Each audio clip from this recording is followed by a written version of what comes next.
Tutti i programmi di Agrilinea puoi vederli su www.agrilinea.tv.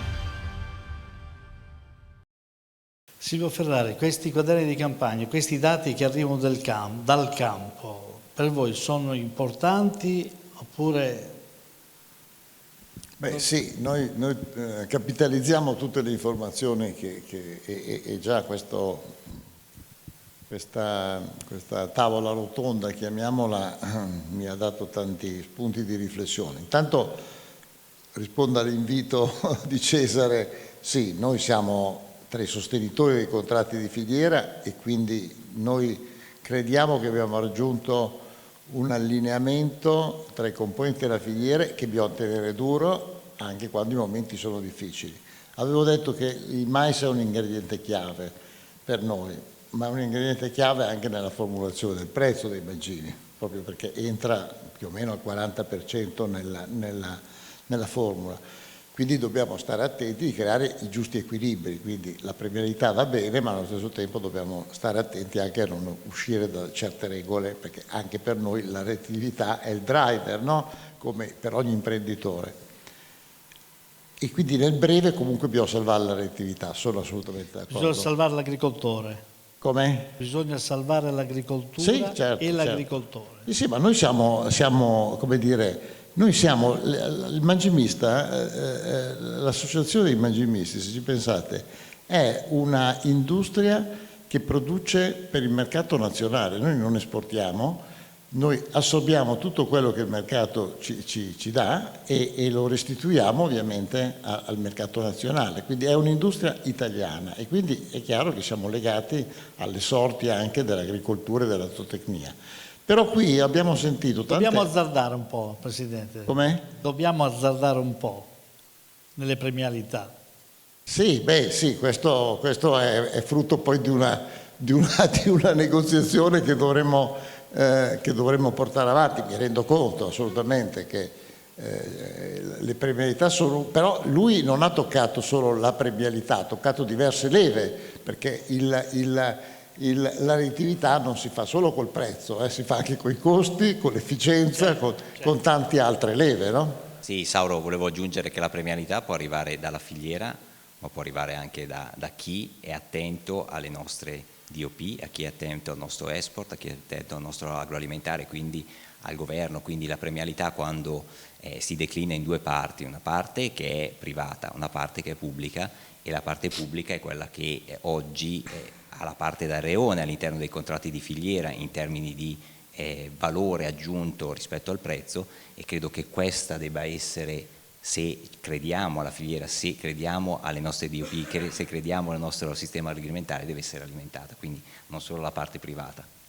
Noi le chiamavamo speciality, no? Sì, perché ancora speciality, e andremo avanti a chiamare speciality perché il processo che abbiamo individuato all'interno del piano medicolo nazionale lo scorso triennio portava il passaggio da commodity a speciality, e noi dobbiamo cercare di andare in quella direzione. Ricordiamoci che la caratteristica fondamentale che ha il nostro mais è di avere un peso specifico superiore rispetto a quello estero, e su questo dobbiamo capitalizzare se vogliamo anche differenziare la nostra filiera rispetto al prodotto che arriva dall'estero.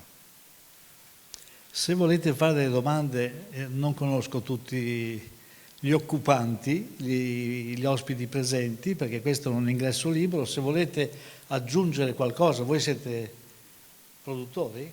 Prego. Una domanda al signor Oldani, visto che ha parlato di turnover o di manodopera, ed è un grosso problema soprattutto per le aziende di controtersisti. Purtroppo viviamo in un momento che i giovani vogliono lavorare fino al giovedì sera, venerdì, sabato e domenica dovrebbe fermare l'agricoltura, no? Il che non è possibile, o altrimenti entrare in un'altra ottica e vedere se si riesce a far lavorare le macchine 22 ore al giorno, perché io avendo toccato un po' anche al di fuori dall'Italia, sia in Romania che in Australia, le macchine fanno lavorare 22 ore al giorno, devono essere pagate le macchine, no? Questa in Italia può essere è un'utopia perché appunto... Quindi lei dice, Le macchine devono stare più in campo. Le macchine devono stare più in campo, devono lavorare per essere pagate, perché una macchina che prendiamo una falciatrice, raccoglitrice che costa quasi arriviamo a 1 milione di euro, deve essere pagata in 3 mesi di lavoro, ma l'annata è fatta di 12 mesi. Questo qua è un problema grosso per i contorsisti. Qualcun altro vuole? Prego. Poi Oldani vengo di là, per sentire se hai voglia di lavorare di più. Buonasera a tutti, sono un imprenditore agricolo, nella fattispecie cerericoltore. Più che una domanda volevo condividere con voi una riflessione che è legata secondo me a un argomento che è principe nella nostra situazione di criticità, che è quello del Green Deal.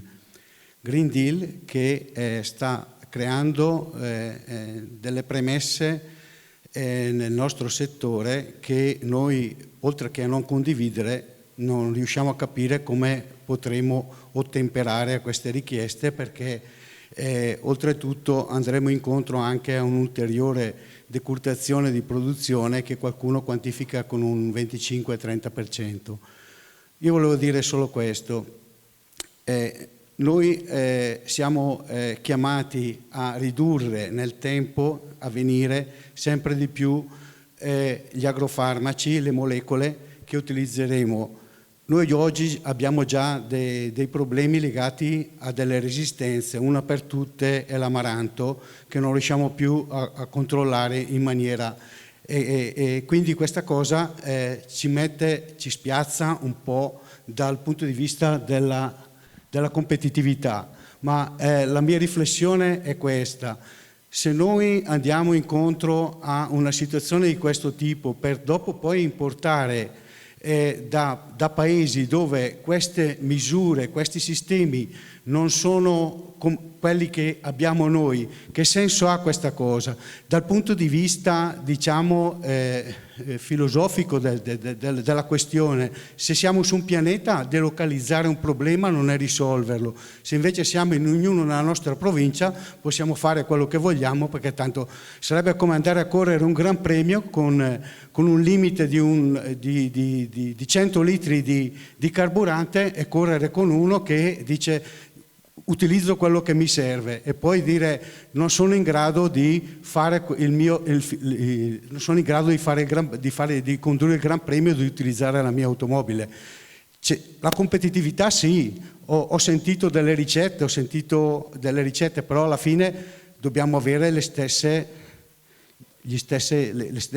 condizioni, altrimenti non è più competitività. Qualcuno vuole replicare? Raineri, visto che... Un attimo. Replicare, non vorrei replicare, voglio semplicemente sottolineare che noi viviamo e lavoriamo in un piano inclinato quando parliamo di commodities, perché il prezzo è un prezzo internazionale che qualcuno riesce a fare. Per noi chi fa il prezzo è l'Ucraina o la Federazione Russa, sono loro che fanno il prezzo. A quel prezzo lì noi sommiamo grosso modo il prezzo della logistica, del trasporto, quindi siamo soggetti. Allora è ovvio che non possiamo contrastare. Ricordiamoci che noi produciamo l'1,5% della produzione cerealicola mondiale, l'1,5%. E avanti di questo passo andiamo verso l'1%, quindi siamo piccini, piccolissimi. Oltretutto non esportiamo, importiamo, quindi siamo gli ultimi che possiamo fare un prezzo. Noi possiamo differenziarci però su una cosa sola, che è quella di fare un prodotto migliore, per quello che è possibile, efficiente e migliore. Efficiente, qui ne abbiamo già detto, irrigazione tecnica, l'uso delle macchine più razionale, dei reflui che sono veramente sottostimati e sottoutilizzati per quello che è il loro valore agronomico. Però dobbiamo fare un salto qualitativo, che è il salto che ci fa fare la filiera. Allora, quando parliamo di un prodotto maidicolo di qualità per le filiere, quello lo facciamo noi. Allora, io cito una storiella divertente, ma vera. che in un centro di stoccaggio del Piemonte arrivo con 2 tecnici americani dell'Iowa e in quel momento c'erano 5 mucchi diversi, quello bianco, quello zootecnico, quello alimentare, quello Woxy e un altro alimentare ancora che veniva essiccato a basse temperature per fare hominy grits. E loro rimanevano stupiti, non riuscivano a capire, dice noi ne facciamo 1, ne facciamo 2 di mucchi, ma non possiamo farne 5, però fanno degli mucchi immensi. Ecco, noi abbiamo questa capacità, no? Di curare la qualità, di avvicinarci al mercato perché abbiamo un sistema agricolo debole, ma alimentare fortissimo nella nostra dimensione, pur sempre nazionale.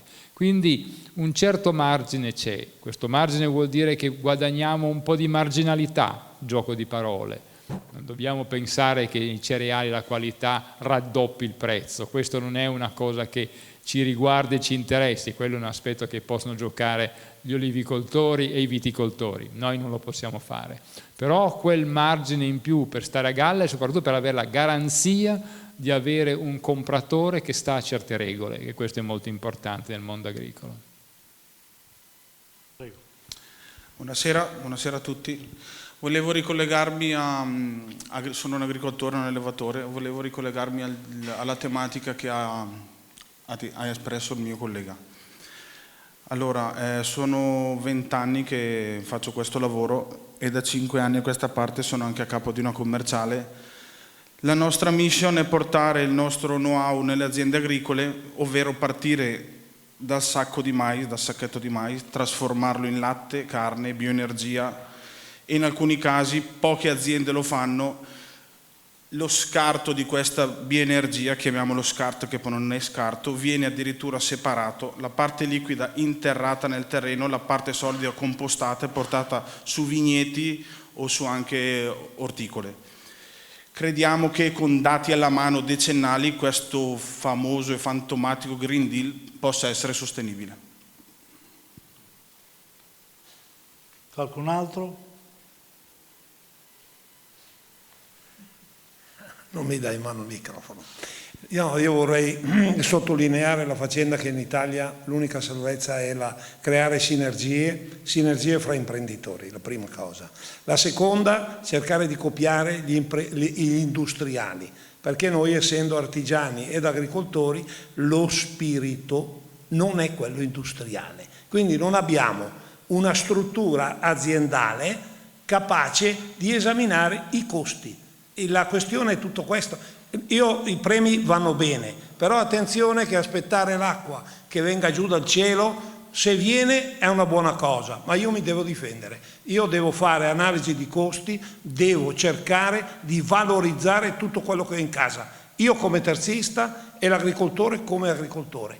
In questo caso, in alcuni casi non lo facciamo. Dobbiamo copiare dagli industriali. Bene, direi che siamo giunti quasi al termine. Io non ho sfruttato molto bene i miei ospiti, specialmente la dottoressa Battinari. Io volevo sfruttarlo un po' di più, anche perché nelle trasmissioni televisive lei non è mai, sono riuscito sempre a strappargli qualche intervista in remoto.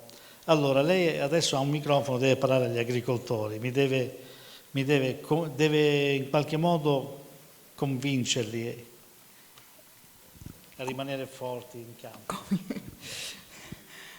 Devo convincerli, devi convincerli a continuare a perseverare nella produzione di mais.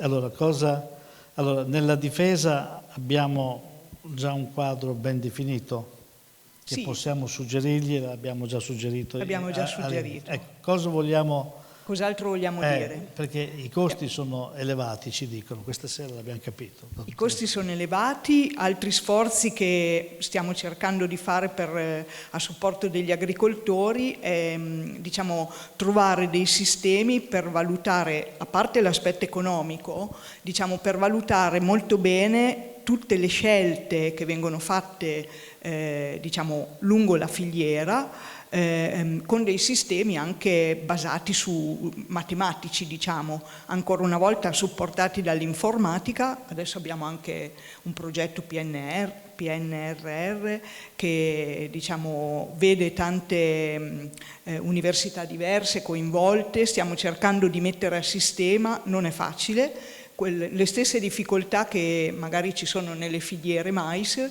ci sono nel mettere insieme ricercatori che fanno cose diverse, ma siamo convinti che nel momento in cui riusciamo a mettere insieme test diverse, università diverse, potremo dare un supporto proprio per dare un valore quantitativo a qualunque scelta venga fatta nell'ambito della filiera. Quindi sicuramente io sono un ottimista, mai si perde come dire, la voglia di andare avanti, di pensare positivo e di trovare il lato positivo in tutte le cose che si fanno. E appunto noi come mondo della ricerca, modestamente nel nostro piccolo, diciamo, supporto che possiamo dare, stiamo però cercando anche noi di fare sistema a livello di ricerca per essere sempre più a fianco degli agricoltori, quindi sicuramente sempre solo avanti. Che relazione avete tra CREA, università? C'è una bella relazione di confronto? Certo, noi abbiamo come dire, istituzionalmente ruoli differenti. Noi universitari abbiamo anche un grosso impegno nella didattica, cerchiamo di trasferire ai nostri studenti, diciamo, almeno le conoscenze sugli aspetti più avanzati, diciamo, sui risultati più avanzati della ricerca, e questo secondo noi è anche un grosso aiuto al mondo agricolo, perché bene o male possiamo con lo studente parlare di cose che, diciamo, sono più difficilmente trasferibili agli agricoltori. Il CREA non ha questo compito e in un certo senso sono fortunati perché hanno più tempo per fare altre attività, ma noi diciamo da sempre collaboriamo trasferendo, diciamo, le conoscenze e i materiali in modo tale da poter fare sinergia anche tra enti differenti con finalità un pochino differenti, accomunate comunque dalla voglia di fare ricerca a servizio, diciamo, degli agricoltori.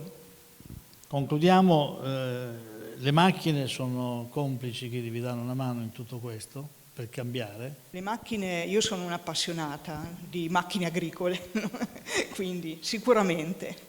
Quindi c'è sinergia anche nell'utilizzo delle attrezzature. Voi avete una bella relazione con la ricerca? Beh, certamente la meccanizzazione ha un forte impatto sui costi produttivi. Penso, per agganciarmi a quello che dicevate prima, il brand che rappresento ha fatto negli anni scorsi grossi studi per avere costi di manutenzione, costi di efficienza nei carburanti, eccetera, eccetera, che un po' hanno agevolato certi per abbassare i costi di produzione del mais.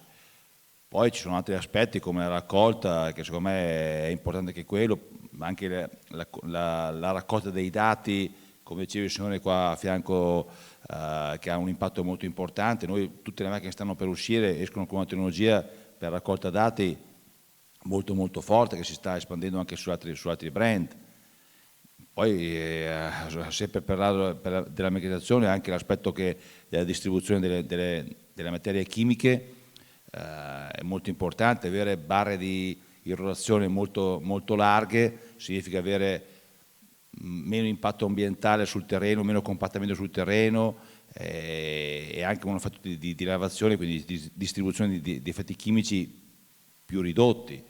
Poi altri aspetti sono legati anche ai brand stessi. Adesso in questa partita qua magari non è il caso, ma avere macchine che consumano un 30% in meno ha un valore, ecco.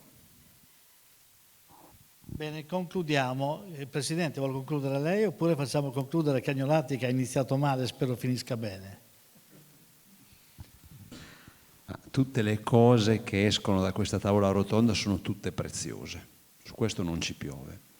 Però se io non gioco la partita decisiva nell'aspetto costi-ricavi non la porto mai a casa, rimango solo in un ambito tattico. Allora, Posso fissare i tassi di interesse che oggi sono al 4-5% avanti 5 anni? Sì.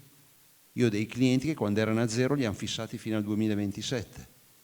In questo momento stiamo vedendo un rischio importante di un forte aumento del petrolio. Col grano, con i semioleosi facciamo dei biocarburanti. Se il petrolio da $90 va a 130 c'è un impatto. Come faccio? Mi blocco il petrolio avanti 1 anno o 2. Questa cosa qui, come la fanno i mangimisti in modo molto, molto capace, molto abile, la possono fare i produttori. Il mangimista compra e si copre avanti 12-18 mesi. Il produttore può fissare a sua volta i prezzi in questa maniera. Ci sono gli strumenti, ci sono anche delle strutture che lo fanno. Io non devo fare pubblicità a nessuno però su questo argomento qua. Però questo elemento funziona se c'è una base culturale adeguata. Non mi posso approcciare ai mercati se non ho la conoscenza adeguata. Siete dei massimi esperti nel vostro settore, ma se ci mettiamo a parlare di mercati, secondo me il produttore qui cade, e cade di brutto, e va a sprecare tutta quella grandissima professionalità che invece ha nelle altre cose. Qui bisogna migliorare drasticamente. Qui Sauro è la sfida. Non bisogna continuare, scusate, l'ultima cosa, non bisogna continuare a aspettare che arrivi lo stellone del governo, della legge, di questo o di quell'altro. Diventate più capaci voi nella comprensione di quello che è il mercato. E se non avete il tempo e il modo vi dovete appoggiare a gente che ve lo fa. Se no questo mercato qui, con questi movimenti, queste velocità, queste interazioni con la finanza e la geopolitica, vi può anche stritolare. Io, Sauro, volevo ringraziarti, perché un po' questi sono i temi che io nel tavolo della cooperazione stiamo proprio trattando. Quindi il discorso di mercati è verissimo, noi non siamo in grado di vendere bene il nostro prodotto, ma c'è un motivo, che siamo tutti piccolini. Se facciamo aggregazione effettivamente può nascere qualcosa di serio, secondo me. Il ruolo del condotterismo è fondamentale. Cioè, oggi, il dottor Ranieri, ne abbiamo parlato spesso, e effettivamente è fondamentale anche il ruolo che fate voi. L'agricoltore, cioè, il mais non è solo su aziende enormi, li abbiamo anche su aziende di 15-20 ettari. Oggi la tecnologia e anche la ricerca sta andando talmente veloce che un agricoltore non potrà mai permettersi tutta sta roba. Facendo aggregazione anche il condotterismo può avere veramente un ruolo importante. La ricerca è fondamentale, noi l'abbiamo detto in tutte le maniere, in tutti i modi, Sabrina lo sa che siamo partiti ancora 3-4 anni prima della PAC, siamo 10 anni che produciamo i stessi quintali a ettaro, quando in giro per il mondo ci hanno superato tutti. Noi siamo fermi come ricerca, siamo fermi come sperimentazione, dobbiamo o privati o pubblici finanziarla, è fondamentale.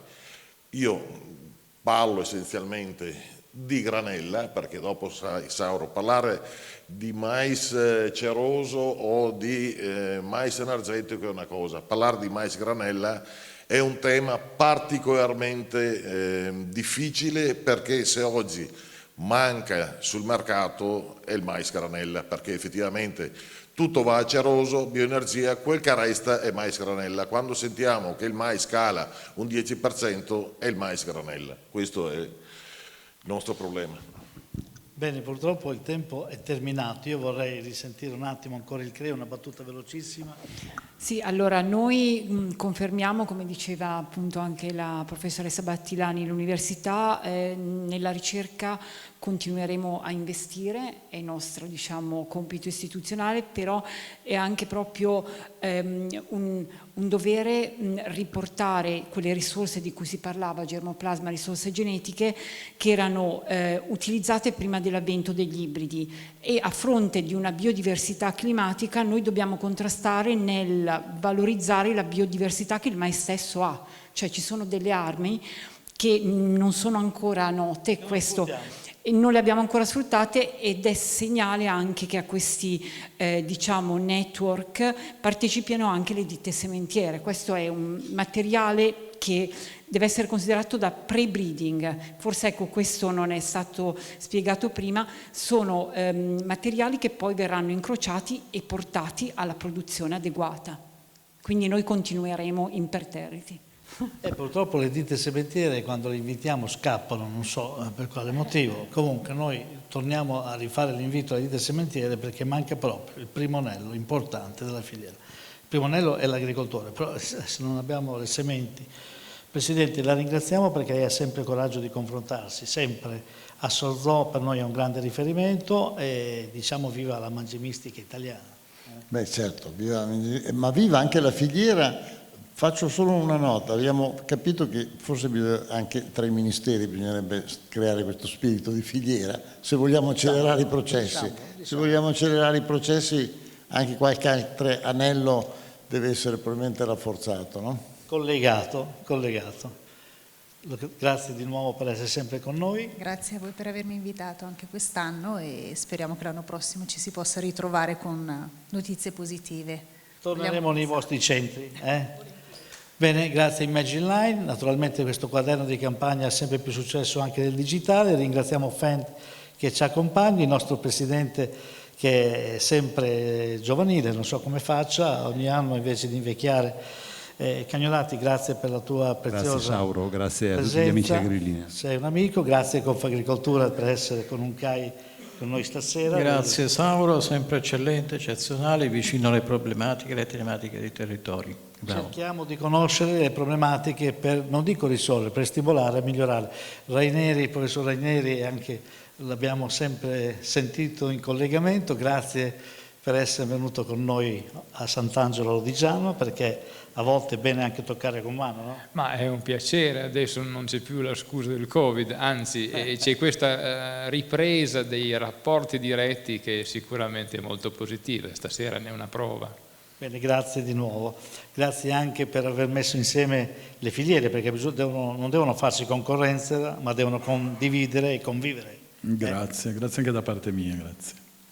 L'Università di Torino, diciamo. Con questo è tutto, noi rilanciamo la linea dello studio, grazie agli ospiti che sono arrivati e quest'altra volta potremmo essere più, diciamo, esplicativi, forse vogliamo portare fortuna a questo mais, a questa granella, quindi torneremo il prossimo anno sempre a Sant'Angelo Lodigiano. Grazie di nuovo, grazie a tutti voi, grazie.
Tutti i programmi di Agrilinea puoi vederli su www.agrilinea.tv.